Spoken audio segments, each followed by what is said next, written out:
दोस्तों, ये कहानी है यूक्रेन में रहते एक ऐसे टीचर की जो इतना गरीब था कि वो अपनी प्रेग्नेंट वाइफ के साथ एक झोपड़ी वाले घर में रहता था और उसे स्कूल में बच्चों को पढ़ाने के लिए भी साइकिल पर जाना पड़ता था।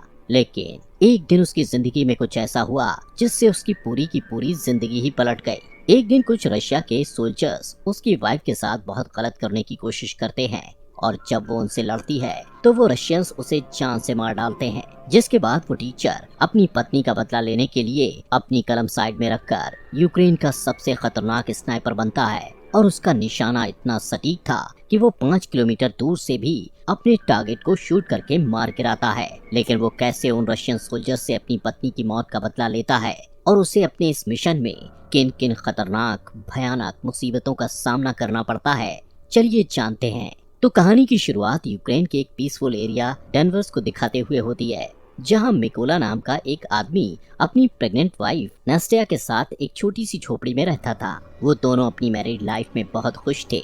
नास्टिया एक ड्राइंग आर्टिस्ट थी, उसे ड्राइंग बनाना और लकड़ी पर नक्काशी करना बहुत पसंद था। एक दिन वो मिकोला की सुरक्षा के लिए लकड़ी का एक एंजल बनाकर मिकोला के बाजू में बांध देती है। मिकोला उनके घर के पास ही एक स्कूल में मैथ पढ़ाता था। वो रोज अपनी साइकिल से बच्चों को पढ़ाने स्कूल जाया करता था। उसके घर के बाहर सफेद रंग का एक शांति का प्रतीक बना हुआ था। यहाँ पर हम देखते हैं कि मिकोला के घर पर कोई इलेक्ट्रॉनिक उपकरण जैसे टीवी वगैरह नहीं होने के कारण उन्हें दुनिया की कोई खबर नहीं मिल पाती थी। जब मिकोला स्कूल में जाता तो ब्रेक के टाइम वहीं थोड़ी देर टीवी पर न्यूज देख लिया करता था।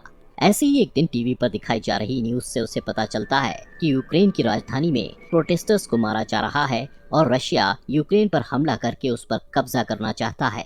अब इस खबर को सुनने के बाद निकोला क्लास में बच्चों को पढ़ाने के लिए जाता है और वो बच्चों को बड़े प्यार और अच्छे तरीके से पढ़ाता है। लेकिन इसी क्लास में इवान नाम का एक बदमाश लड़का भी पढ़ता था जो मिकोला को बिल्कुल भी पसंद नहीं करता था और इसीलिए उसे जब भी मौका मिलता तो वो मिकोला की इंसल्ट करता और मिकोला को स्कूल से हटवाने के बारे में ही सोचता रहता। पर मिकोला उसकी हरकतों से कभी गुस्सा नहीं होता था। एक दिन सुबह जब मिकोला स्कूल पढ़ाने के लिए जा रहा होता है तो रास्ते में वो कुछ सोल्जर्स को खड़ा देखता है जिन पर वो ज्यादा ध्यान नहीं देता और आगे बढ़ जाता है। अब जैसे ही वो स्कूल पहुंचता है तो देखता है कि पूरा का पूरा स्कूल खाली पड़ा है, जिससे वो थोड़ा सोच में पड़ जाता है। तभी वो टीवी पर एक न्यूज देखता है जिसमें दिखाया जा रहा था कि यूक्रेन पर कब्जा करने के लिए रशियन आर्मी यूक्रेन में घुस चुकी है, जिससे उसे समझ में आ जाता है कि उसने रास्ते में जो सोल्जर्स देखे थे वो दरअसल रशियन सोल्जर्स थे। अब पूरा मामला समझते ही वो तुरंत अपने घर की तरफ भागता है क्योंकि नास्टिया घर पर अकेली थी। लेकिन अब बहुत देर हो चुकी थी क्योंकि रशियन सोल्जर्स उसकी पत्नी को पकड़कर पीट रहे थे और जब मिकोला अपनी पत्नी को बचाने की कोशिश करता है तो रशियन सोल्जर्स उसे भी पकड़कर मारने लगते हैं। मिकोला उनसे रिक्वेस्ट करता है कि मेरी पत्नी प्रेग्नेंट है, इसलिए तुम लोग प्लीज उसे मत मारो। ये सुनकर रशियन सोल्जर उनके घर को आग लगाकर वहाँ से जाने लगते हैं। अब अपने घर को जलता हुआ देख नास्टिया गुस्से में आकर रशियन सोल्जर्स पर जैसे ही पत्थर मारने लगती है तो एक रशियन सोल्जर उस पर गोली चलाकर उसे मार डालता है। मिकोला अपनी वाइफ की बॉडी के पास बैठकर फूट फूट कर रोने लगता है। कुछ घंटे बाद 2 यूक्रेनी सोल्जर्स मिकोला के पास आते हैं और उसकी पहचान करने के बाद उसकी पत्नी नास्टिया के लिए दुख प्रकट करते हैं और उसके लिए कब्र खोदकर मिकोला को कहते हैं कि अपनी पत्नी को यहाँ दफना दो। मिकोला अपनी पत्नी को उस कब्र में दफना देता है। अब क्योंकि रशियन सोल्जर्स ने उसके घर को जला दिया था और उसकी पत्नी को भी मार डाला था, इसलिए वो बदले की आग में चल रहा था कि कब वो रशियन सोल्जर्स से अपनी पत्नी की मौत का बदला लेगा। इसलिए वो यूक्रेन सोल्जर्स को रिक्वेस्ट करता है कि मुझे भी अपने साथ ले चलो और मैं भी यूक्रेन आर्मी में शामिल होना चाहता हूँ। ये सुनकर यूक्रेनी सोल्जर्स उसे अपने साथ मिलिट्री बेस में ले जाने लगते हैं। लेकिन जाने से पहले मिकोला लकड़ी के उस एंजल को अपने पास रख लेता है जो उसकी वाइफ ने उसकी सुरक्षा के लिए बनाया था। जब वो मिलिट्री बेस में पहुंचते हैं तो वहां उनका कमांडर मिकोला को आर्मी में शामिल नहीं करता और कहता है कि ये बंदा जासूस भी हो सकता है। लेकिन मिकोला कमांडर को कहता है कि रशियन सोल्जर्स ने मेरे घर को जला दिया और वो लोग मेरी पत्नी को मेरी आंखों के सामने मार कर वहाँ से चले गए, इसलिए मेरे पास अब जीने की कोई वजह नहीं बची और मैं रशियन सोल्जर्स को मार कर ही दम लूंगा और अपने देश को बचाऊंगा ताकि रशियन सोल्जर्स किसी और के घर को ना उजाड़ें। ये सुनकर कमांडर मिकोला को यूक्रेन आर्मी में भर्ती कर लेता है और उसकी ट्रेनिंग शुरू हो जाती है। मिकोला को बंदूकों के बारे में कुछ भी नहीं पता था और जब बाकी के सोल्जर्स बंदूकों को असेंबल कर रहे होते हैं तो मिकोला उनके सामने सबसे स्लो बंदूक असेंबल करता है, जिससे सभी सैनिकों को लगता है कि वो कभी भी एक अच्छा सोल्जर नहीं बन पाएगा। लेकिन मिकोला अपना पूरा फोकस ट्रेनिंग पर लगाता है ताकि वो जल्द से जल्द एक अच्छा सोल्जर बन पाए। और ऐसे ही एक दिन जब वो ट्रेनिंग कर रहा होता है तो वो अपने सीनियर्स को कहता है कि मुझे मिकोला कहकर मत बुलाओ। वो अपना कोड नेम रेवन रखता है, जिस पर उसके सीनियर्स उस पर हंसते हैं और उसे कहते हैं कि कोड नेम ऐसे ही किसी को नहीं मिलता, उसके लिए बहुत मेहनत लगती है, जिससे मिकोला अपनी पूरी कोशिश से ट्रेनिंग में लगा रहता है। रात को जब सभी सिपाही सो रहे होते थे, तब भी मिकोला अकेले ही अपनी प्रैक्टिस जारी रखता था। एक दिन उसका कमांडर उनको बताता है कि हमारे पास स्नाइपर्स की कमी है, इसलिए तुम लोगों में से कौन कौन स्नाइपर बनना चाहता है, जिसे सुनकर बहुत ही कम लोग अपना हाथ उठाते हैं। लेकिन इनमें से एक मिकोला भी था, जिसे देखकर सभी हंसने लगते हैं। कमांडर उसे कहता है कि तुम्हें तो बंदूक भी असेंबल करनी नहीं आती, तुम कभी भी स्नाइपर नहीं बन सकते। लेकिन मिकोला कहता है कि मैं एक अच्छा स्नाइपर बन सकता हूँ और मैं ये साबित कर सकता हूँ। वो कमांडर को कहता है कि आप मेरा कोई भी टेस्ट ले सकते हो। तब कमांडर उसे टेस्ट देते हुए कहता है कि तुम्हें सिर्फ 20 सेकंड में इस AK-47 बंदूक को असेंबल करना होगा। तब मिकोला आंखों पर पट्टी बांधकर बंदूक को असेंबल करना शुरू करता है और सिर्फ 18 सेकंड में ही AK-47 को असेंबल कर देता है। ये देखकर सभी हैरान रह जाते हैं और जो लोग पहले मिकोला पर हंस रहे थे, अब वो उसके लिए तालियां बजाने लगते हैं। इसके बाद मिकोला की स्नाइपर ट्रेनिंग शुरू हो जाती है और मिकोला स्नाइपर की ट्रेनिंग को पूरी जी जान से सीखने लग जाता है। ऐसे ही कुछ दिनों बाद वो दिन आ जाता है जिस दिन इन सभी स्नाइपर्स को बंदूकें दी जानी थी।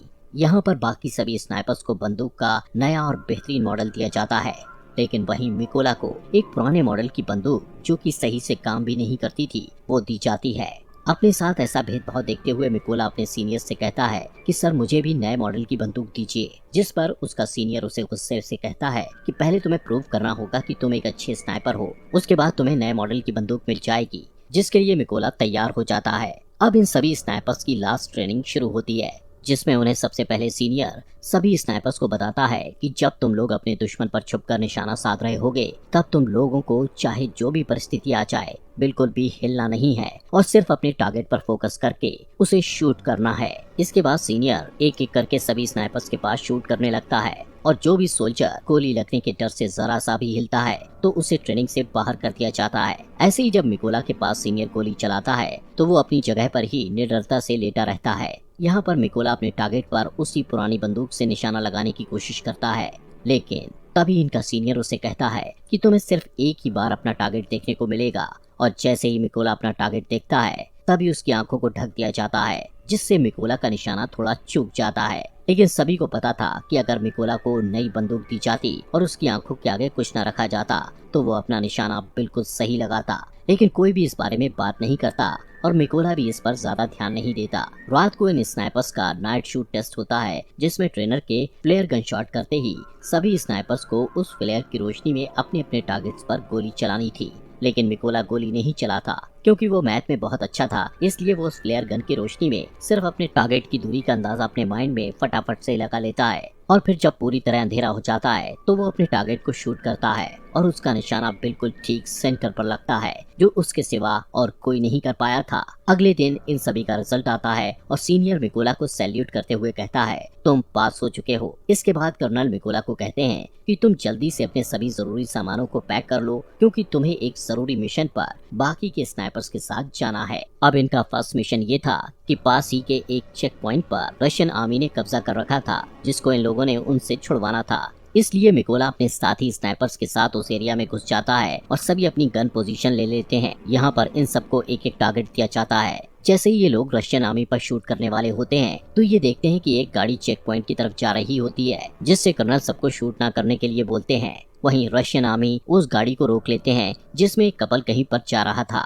रशियन आर्मी उन्हें गाड़ी से बाहर निकालकर उनका पासपोर्ट लेकर अपने पास रख लेते हैं और उन्हें काफी बुरी तरह से टॉर्चर करने लगते हैं, जिसे देखकर जैसे ही कर्नल स्नाइपर को शूट करने के लिए कहता है तो एक ही झटके में सभी स्नाइपर्स अपने अपने टारगेट को शूट करके निपटा देते हैं। अब इन स्नाइपर्स का पहला मिशन सक्सेसफुल हो गया था, इसलिए ये सभी खुशी खुशी वापस बेस में आते हैं। तब मिकोला वहाँ देखता है कि उसके बाकी के साथी बेस में नहीं है और जब वो इसके बारे में पूछता है तो उसे पता चलता है कि वो एक दूसरे मिशन पर गए हुए हैं। यहाँ पर मिकोला को ये भी पता लगता है कि उस मिशन पर उसके कई साथी मारे गए हैं और उन सबको एक ही स्नाइपर जिसका नाम सेरी है